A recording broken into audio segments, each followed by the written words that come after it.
Hello students, welcome to my channel दासी class. आज हम सॉल्व करेंगे अपनी क्लास 9th का एक्सरसाइज 1.5।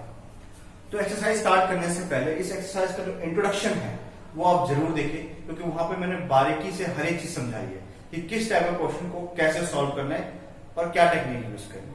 तो स्टार्ट करते हैं अपने एक्सरसाइज 1.5।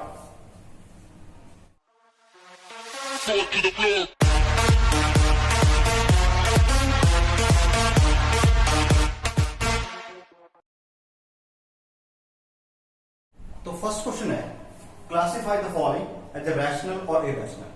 अब रैशनल और इरेशनल को क्लासिफाई करने के लिए मैंने आपको बताया था कि अगर दो चीजें हैं, अगर कोई नंबर रूट में ही है तो वो इरेशनल है, और अगर वो रूट से बाहर नहीं निकल सकता तो इरेशनल रहेगा।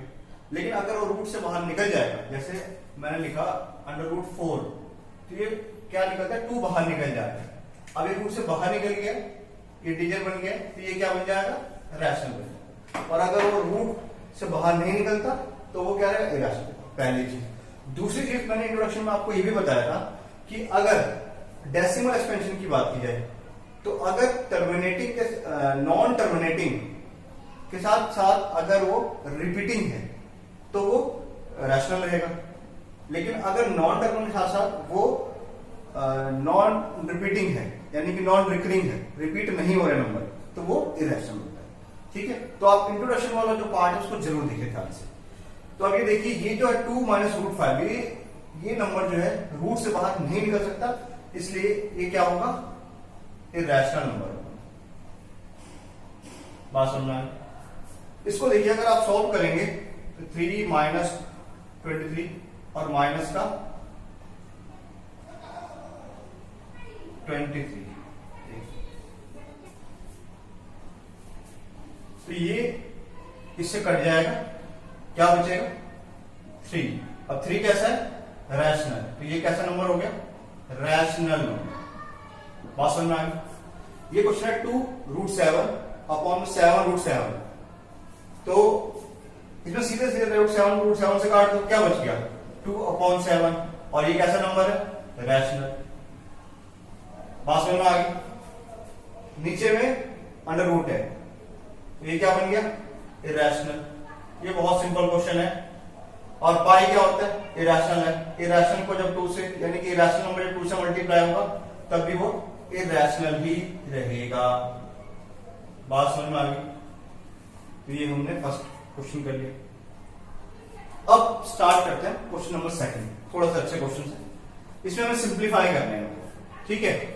तो अब इसको, जो पहला नंबर है इसको हमें इससे मल्टीप्लाई करना है। मल्टीप्लाई करने का तरीका मैंने आपको क्या बताया था कि सबसे पहले आप जो पहला नंबर है उसको लिखिए, उसके बाद जो नेक्स्ट ब्रैकेट है उसको लिख दीजिए, फिर अगला नंबर प्लस का √3, फिर बड़ा ब्रैकेट सेम टू सेम, जितना बड़ा ब्रैकेट है पूरा लिख दीजिए।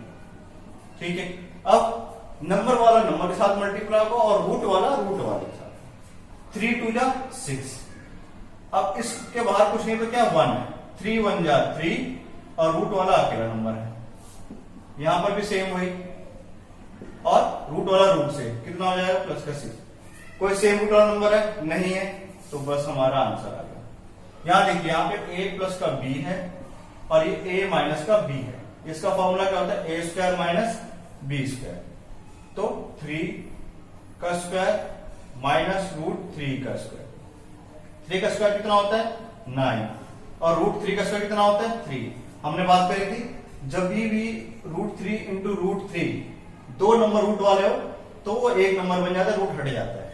तो 9 में से 3 माइनस कर तो कितने बच गए, 6, और ये हमारा आंसर। ठीक है। तो बाकी क्वेश्चन भी करवाता हूं, till then pause the video and note it down. Third part देखते हैं इसका।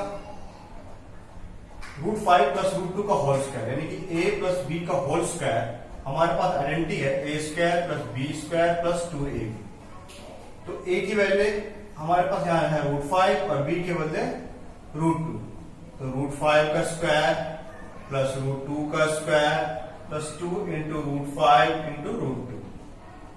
√5 का स्क्वायर कितना होगा, 5, ये 2।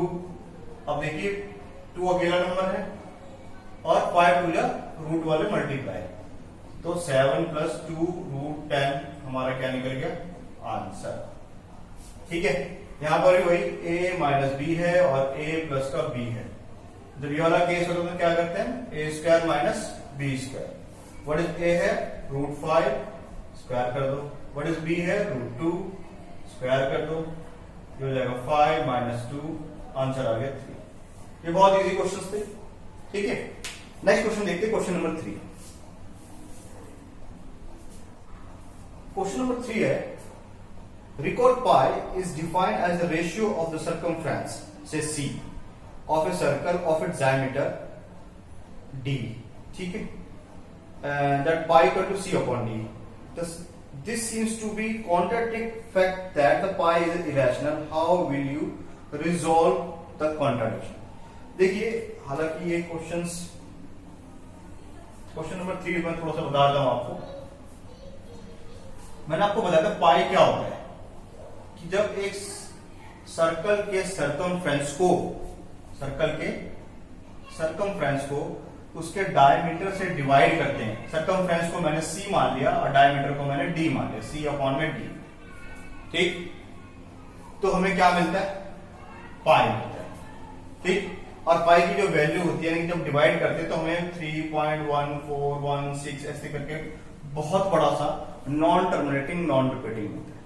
ठीक, अब उसने कहा कि अगर मैंने c अपॉन डी लिखा है तो ये तो कॉन्ट्राडिक्ट लग रहा है। क्यों कॉन्ट्राडिक्ट लग रहा है, क्योंकि ये तो p अपॉन क्यू के फॉर्म में, जो कि रैशनल होना चाहिए, लेकिन हमने क्या कहा, ये तो इरैशनल हो रहा है। ठीक, अब देखिए ध्यान से, तो वो इसलिए हो पा रहा है, circumference the pi is c upon d, seems like contradict the fact that the pi is irrational. How will you resolve this contradiction? तो कैसे रिजॉल्व करेंगे, इसका वैसे तो कोई खास तरीका नहीं है, बट आप जब डिवाइड करेंगे, जब आप सर्कमफ्रेंस को उसके डायमीटर से डिवाइड करेंगे तो आपको ऐसा नंबर मिलेगा। लेकिन एक बात ध्यान रखिए, जो रैशनल नंबर होता है, ठीक है, रैशनल नंबर के का मैंने आपको डेफिनेशन बताया था इंट्रोडक्शन के अंदर। मैंने आपको बताया था कि rational number p upon q के फॉर्म में होता है, पहली बात।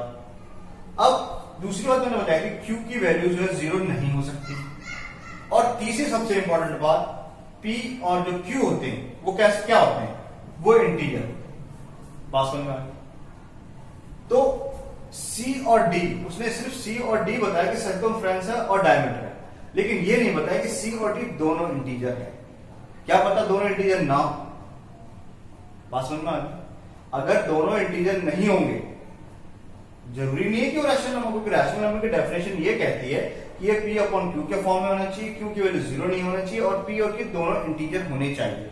मान लेते हैं c की वैल्यू कुछ भी, जैसे अभी हमने एक क्वेश्चन किया था, उसमें आ जाए 2 रूट 7, और हो सकता है d की वैल्यू को भी नापे तो उसकी वैल्यू रूट 7 आ रही है, या रूट 3 आ रही है, रूट 4 आ रही है, रूट 5 आ रही है, रूट 6 आ रही है, कुछ भी आ रही है उसमें, तो क्या ये हमें एक रैशनल नंबर मिलेगा? नहीं मिलेगा। तो इसका मतलब ये कोई जरूरी नहीं कि अगर c अपॉन डी यानी कि p अपॉन q के फॉर्म में लिखा हो तो वो रैशनल ही होगा, वो इरैशनल भी हो सकता है, depend on the value of p and q, कि p और q की वैल्यू क्या है। दे मस्ट बी इंटीजर, अगर इंटीजर है तो रैशनल होगा, अगर इंटीजर्स नहीं है तो वो रैशनल नहीं भी होगा। बात समझ में आ गई? यही इसका आंसर है कि c और d p अपॉन q के फॉर्म में लिख दिया तो जरूरी नहीं है कि वो रैशनल ही हो, वो इरैशनल भी हो सकता है, क्योंकि c और d जरूरी नहीं है वो इंटीजर्स हो। बात समझ में आ गई? बढ़ते हैं नेक्स्ट क्वेश्चन। क्वेश्चन नंबर 4 देखते हैं।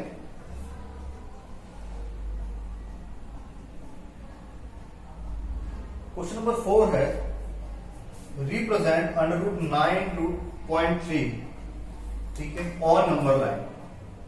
अंडर रूट 9.3 को हमें उसने बोला नंबर लाइन पर रिप्रेजेंट करना। इससे पहले जो हमने रूट वाला नंबर, रूट 2, रूट 3, रूट 5, इस तरह के नंबर्स को रिप्रेजेंट करना पहले सीख चुके। अब एक थोड़ा सा नया क्वेश्चन है कि पॉइंट वाला नंबर है, ठीक है, तो कैसे करेंगे ध्यान देखिए। सबसे पहले तो आप स्केल से 0 से लेके 9.3 तक की एक लाइन खींची। ठीक है, मैंने इसको मान लिया ए, इसको मान लिया बी। ये तो कर सकते, कोई बड़ी बात नहीं। 0 से लेके 9.3 तक की एक लाइन। ठीक, उसके बाद अगर ये 9.3 सेंटीमीटर की लाइन है तो इसके आगे 1 सेंटीमीटर की लाइन और बढ़ा दो। ठीक है, इसके आगे 1 सेंटीमीटर की लाइन मैंने और बढ़ा दी। क्लियर? अब ये पूरी बनी कितनी? 10.3 सेंटीमीटर। अब इसका क्या करेंगे हम? बाइसेक्ट, यानी कि हम इस लाइन का हम बाइसेक्ट करेंगे और मिड पॉइंट निकालेंगे। तो कैसे निकालते हैं? जहां से लाइन स्टार्ट हो रही है, कंपास का एक पॉइंट यहां पे रखेंगे, आधे से ज्यादा खोल दीजिए और इस तरीके से 2 आर्क लगा। अब जहां पे लाइन खत्म हो रही है, एक यहां पे और इस तरीके से पेंसिल से लगा लीजिए। आपको इसका मिड पॉइंट या इस लाइन का बाइसेक्टर जो है मिल जाएगा। ठीक है, अभी आपको क्या मिल गया? रेडियस। रेडियस से ऐसे लाइन को खींच लीजिए। ठीक है, ये हमने क्या खींचा? सरकमफ्रेंस। ठीक, उसके बाद ये जो 9.3 है, 9.3 से एक और परपेंडिकुलर ड्रॉ कर लीजिए। तो हमने एक परपेंडिकुलर ऐसे ड्रॉ कर ली, या तो कंपास से कर लीजिए या डी से कर लीजिए, जैसे आपको समझ में है। तो ये 90 डिग्री का एंगल, इसकी वजह से सरकमफ्रेंस और एक हमें क्या मिला? रेडियस। ये सरकमफ्रेंस था इसका और ये क्या है? रेडियस। ठीक है, तो जितना बड़ा रेडियस यहां है उतना ही बड़ा रेडियस यहां पे बना लीजिए। यानी कि मैंने क्या करा, एक और सर्कल ड्रॉ किया। तो ये जो हमारा, थोड़ा एक्सटेंड कर दीजिए। तो ये जो हमने सर्कल ड्रॉ किया, ये रेडियस मान लेते हैं, इसका नाम मैंने सी रख दिया या डी रख दिया। बीसी और बीडी, बीसी और बीडी की जो वैल्यू है इक्वल है, इक्वल होगी ना, क्योंकि ये भी रेडियस है और ये भी रेडियस है। बात समझ में? तो अगर इसको आप कंप्लीट करेंगे, ठीक है, तो ये क्या मिल गया आपको? वैल्यू यहां से यहां तक की वैल्यू है, यहां से यहां तक कैसे भी कर लीजिए, यही आपकी √9.3 की वैल्यू। बात समझ में आ गई? कैसे बनाया मैंने? सबसे पहले 9.3 की एक लाइन खींची, 1 सेंटीमीटर 1 यूनिट और बढ़ा दिया, इसका मैंने बाइसेक्ट करके 90 डिग्री खींचा। उसके बाद जिस पॉइंट से 9.3 था उससे परपेंडिकुलर ड्रॉ कर लिया, वहां से मैंने सर्कल ड्रॉ किया। जो पॉइंट मिल रहा है, यही पॉइंट, या इधर से कह लो चाहे इधर से कह लो, यही आपका क्या है? √9.3 है। बात समझ में आ गई? तो ध्यान से बनाइए।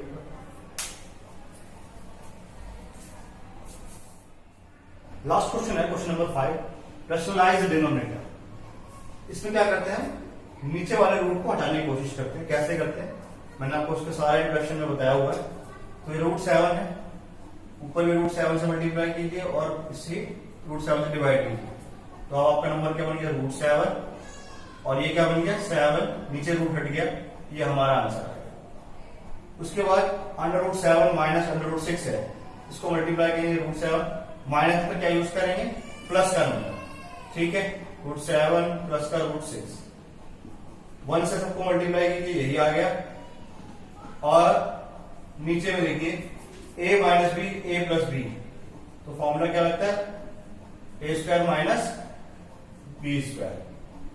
ठीक है, तो √7 प्लस का √6 और ये बन जाएगा 7 माइनस 6, ये आ गया आंसर हमारा √7 प्लस का √6, और नीचे में 1 है तो लिखिए या ना लिखिए, कोई फर्क नहीं पड़ता। नेक्स्ट क्वेश्चन है √5 प्लस √2। अगर प्लस है तो क्या यूज करेंगे? माइनस का। ठीक है, 1 से मल्टीप्लाई करेंगे तो ये आएगा, ये भी a plus B a minus B, क्या फॉर्मूला था, a square minus B square, तो √5 का स्क्वायर माइनस √2 का स्क्वायर, क्या हो गया, √5 माइनस का √2, √5 का स्क्वायर 5 होता है और √2 का स्क्वायर 2 होता है, क्या बचेगा, 3 बचेगा नीचे में, और ये हमारा आंसर। यहां पर माइनस है तो क्या यूज करेंगे, प्लस का यूज करेंगे, √7 प्लस का 2, √7 प्लस का 2, क्या आ गया, √7 प्लस का 2, √7 का स्क्वायर माइनस 2 का स्क्वायर कितना होता है, ये देखते हैं, चलो पहले एक बार, √7 प्लस का 2, 7 माइनस 4, तो √7 प्लस का 2 अपॉन में 3, और ये आंसर, ठीक है। इसको अच्छे से लिखता हूं, √7 प्लस का 2 अपॉन में 3, 4, ये आंसर, ठीक है स्टूडेंट। तो pause the video and note it down. अगर वीडियो से रिलेटेड कोई भी डाउट हो तो आप मुझे कमेंट करके पूछें। Till then watch this video, मिलते हैं नेक्स्ट में।